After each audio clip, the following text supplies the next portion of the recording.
y para mí es un gusto estar en este simposio latinoamericano de gastrooncología, que es muy importante para nuestra realidad latinoamericana y del Caribe. En este congreso, en este simposio, hice dos actividades muy importantes, las cuales son la formación del ASCO MCI para personas y médicos generales y público en general.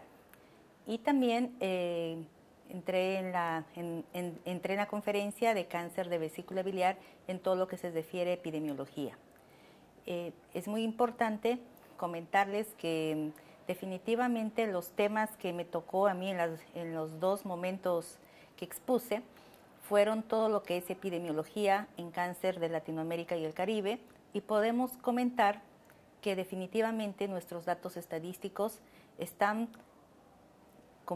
muy por debajo de todo lo que nosotros necesitamos saber para poder realizar buenos estudios.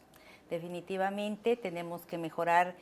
La conclusión que puedo sacar buscando todo esto de epidemiología del cáncer en Latinoamérica y el Caribe, que tenemos que mejorar nuestros registros nacionales. Solamente tenemos en Latinoamérica un 6% de registros nacionales en toda Latinoamérica, comparado con un 96 o 92% de Estados Unidos y de Europa un 32% de registros nacionales de cáncer.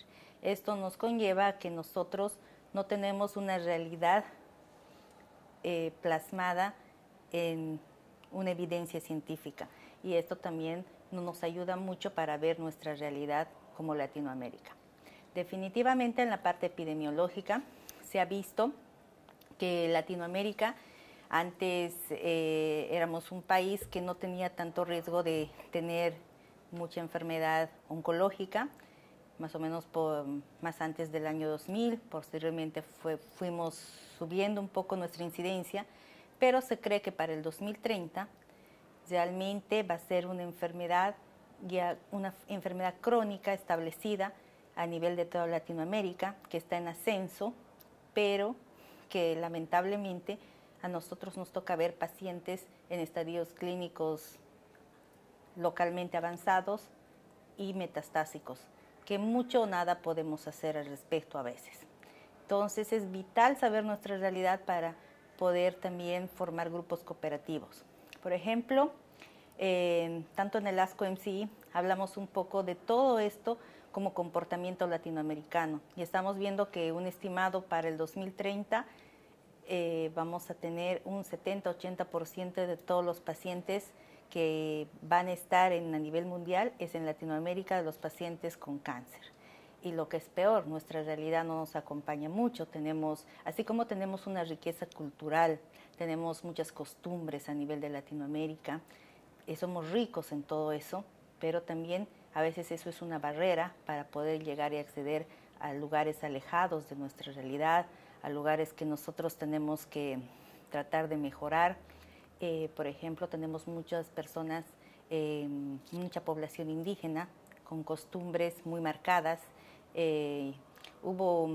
Revisamos para todas estas presentaciones varios estudios, varios abstracts que presentaron planificación del cáncer, sobre todo en Lancet, se presentó el 2013, con todos los profesores que presentaron todo esto, las personas muy entendidas en la materia en Latinoamérica de la parte oncológica. ¿Y qué se mostró ante eso? Se mostró que definitivamente es una barrera también la parte de nuestras poblaciones. La población indígena, por ejemplo, tiene sus costumbres muy marcadas. Nosotros tenemos en Bolivia el 71% de población indígena, el 36 son etnias culturales, y también son idiomas diferentes.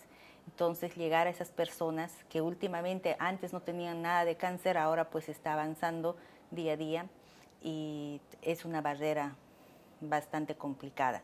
Por ejemplo, en Latinoamérica tampoco no se hablaba de obesidad, ahora se habla de obesidad, de factores de riesgo bien marcados, como el consumo de bebidas alcohólicas, de drogas, especialmente en gente más joven. Antes se creía que era una enfermedad solamente de la vejez, pero ahora, y de los países ricos, entre comillas, y ahora pues definitivamente está atacándonos muy fuerte. Y si no tomamos medidas al respecto, no sé qué va a pasar con esta enfermedad, sobre todo en nuestra región. Comentar también que me tocó exponer acá en el lago todo sobre la parte del grupo de epidemiología en cáncer de vías biliares y vesícula biliar, y definitivamente también tenemos una alta incidencia en estas enfermedades, cosa muy diferente que en otros países. Por ejemplo, no hay mucha incidencia en Europa, no hay mucha incidencia tampoco en Estados Unidos, y definitivamente son países, no en toda Latinoamérica hay cáncer de vesícula biliar.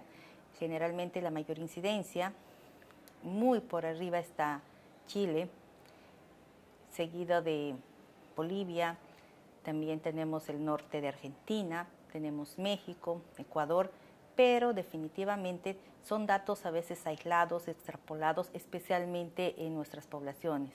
Así como se ha visto también en las revisiones que hay una alta incidencia de cáncer de vesícula biliar en Chile, también hay los profesores y el Grupo Oncológico Chileno, que ha empezado a estudiar bastante esta enfermedad y ha empezado a ver protocolos para poder también acceder a esta realidad y poder hacer tratamientos. Nosotros en la parte de protocolos oncológicos siempre nos basamos en los protocolos oncológicos americanos y europeos, pero allá no hay mucha incidencia del cáncer de vesícula biliar. Por lo tanto, los protocolos no están bien estudiados a nivel de esos países. Entonces, ¿qué pasa con un oncólogo joven que llega y ve esa realidad? Que lo que me tocó vivir a mí en mi país, en Bolivia, yo llegué y no había protocolos de vesícula biliar.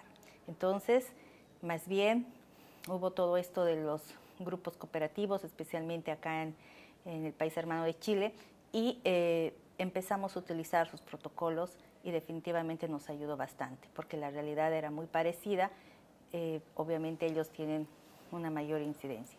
Entonces ahora, como conclusión, quiero decir que tenemos que mejorar nuestra realidad, mejorar primero nuestros registros, porque si no esto se viene muy duro para nuestra región, y si no marcamos la diferencia en cuanto a todo lo que es nuestra realidad como personas, genéticamente de repente la parte de la gente, de las costumbres, tenemos que hacer estudios de repente más profundos para ver realmente qué protocolos seguir en estos pacientes, que no hay mucha incidencia en otros lados del mundo, para poder mejorar la calidad de vida de estos pacientes, para poder incluso llegar a prevenir todo esto, porque prevención es curación, y definitivamente tenemos que llegar a eso, ¿no?